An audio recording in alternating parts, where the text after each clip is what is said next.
Assalamualaikum warahmatullahi wabarakatuh. Perkenalkan, nama saya Farhan Amiruddin dari kelas Manajemen A 2019. Pada kesempatan ini, saya akan menjelaskan mengenai sifat analisis regresi. Jadi, asal sejarah istilah regresi. Istilah regresi diperkenalkan oleh Francis Galton. Dalam suatu makalah yang terkenal, Galton mengemukakan bahwa meskipun ada kecenderungan bagi orang tua yang tinggi mempunyai anak-anak yang tinggi dan bagi orang tua yang pendek untuk mempunyai anak-anak yang pendek, distribusi tinggi suatu populasi tidak berubah secara mencolok dari ke generasi lainnya. Jadi, penjelasannya adalah bahwa ada kecenderungan bagi rata-rata tinggi anak-anak dengan orang tua yang mempunyai tinggi tertentu untuk bergerak atau mundur atau regres ke arah tinggi rata-rata ke seluruh populasi. Selanjutnya, hukum regresi semesta. Hukum regresi semesta atau Law of Universal Regression dari Galton diperkuat oleh temannya, yaitu Carl Persson, yang mengumpulkan lebih dari 1.000 catatan tinggi anggota kelompok keluarga. Ia menemukan bahwa rata-rata tinggi anak laki-laki kelompok ayah yang tinggi kurang lebih dari ayah mereka, dan rata-rata tinggi anak laki-laki kelompok ayah yang pendek lebih besar daripada tinggi ayah mereka. Jadi, kemunduran atau regression anak laki-laki yang tinggi maupun yang pendek serupa ke arah rata-rata tinggi semua laki-laki. Dengan kata Galton adalah kemunduran ke arah sedang. Selanjutnya, secara sederhana, analisis regresi dapat diartikan berkenaan dengan studi ketergantungan satu variabel tak bebas pada satu atau lebih variabel lain. Variabel yang menjelaskan explanatory variabel dengan maksud menaksir atau meramalkan nilai rata-rata hitung atau mean atau rata-rata atau populasi. Variabel tak bebas dibandingkan dari segi nilai yang diketahui atau tetap dalam pengambilan sampel berulang variabel yang menjelaskan yang belakangan. Selanjutnya, ketergantungan statistik versus fungsional. Analisis regresi menaruh perhatian pada apa yang dikenal dengan ketergantungan di antara variabel yang bersifat statistik, bukannya fungsional atau deterministik.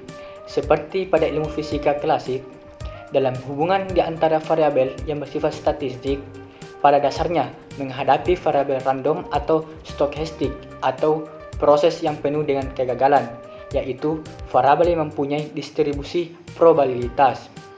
Dalam ketergantungan fungsional atau deterministik, berhadapan dengan variabel tetapi variabel tidak bersifat statistik atau stokastik. Selanjutnya, regresi dan sebab akibat.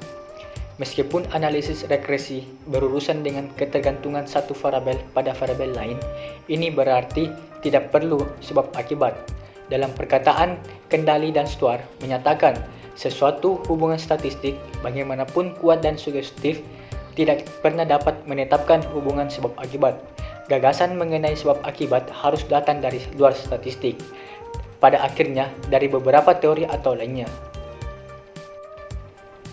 Selanjutnya, regresi versus kolerasi.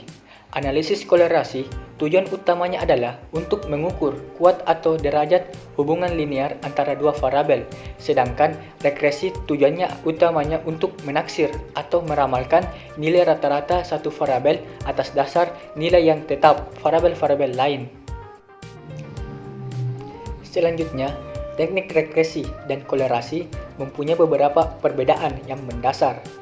Dalam analisis regresi berlaku sifat asimetri, yaitu cara bagaimana variabel tak bebas dan variabel yang menjelaskan diperlakukan. Variabel tak bebas diasumsikan bersifat statistik, random atau stokastik, yaitu mempunyai distribusi probabilitas. Di pihak lain, variabel yang menjelaskan atau explanatory variabel diasumsikan mempunyai nilai yang tetap dalam pengambilan sampel secara berulang. Sedangkan dalam analisis kolerasi, kita memperlakukan dari dua variabel secara simetris. Tidak ada perbedaan antara variabel tak bebas dan variabel yang menjelaskan.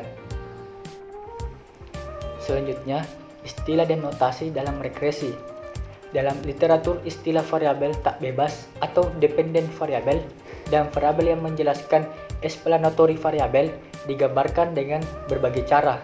Yang pertama, variabel tak bebas, sama dengan variabel yang menjelaskan, yang diramalkan, yang didekresi, dan tanggapan.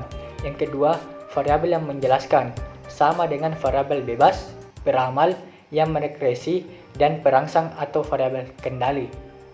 Jadi, jika kita sedang mempelajari ketergantungan satu variabel pada hanya satu variabel yang menjelaskan, studi itu dikenal dengan analisis regresi sederhana atau dua variabel.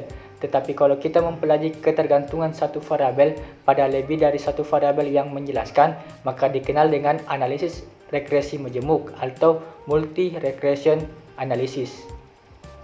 Baiklah, itulah penjelasan dari saya mengenai materi sifat analisis regresi.